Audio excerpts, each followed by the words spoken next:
Un zorro hambriento caminaba perdido por la selva, buscando algo que comer. A lo lejos, un tigre lo observa y dice: ¡Qué bocadillo! Tan curioso. El tigre comienza a avanzar sigilosamente. El zorro lo nota y entra en pánico.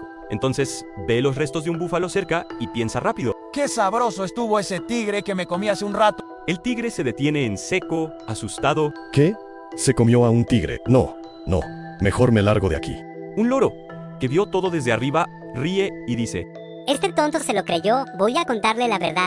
El loro vuela hacia el tigre y le dice: No le tengas miedo, te engañó, solo estaba fingiendo. El tigre ruge furioso. ¡Sube a mi espalda! ¡Vamos a darle una lección a ese zorro! Cuando el zorro los ve venir, siente el corazón salírsele del pecho. Pero grita con fuerza: ¡Marudi Tororo! Te dije que me trajeras otro tigre, no el mismo de antes. El tigre frena otra vez confundido, y el zorro aprovecha para escapar riendo entre los árboles.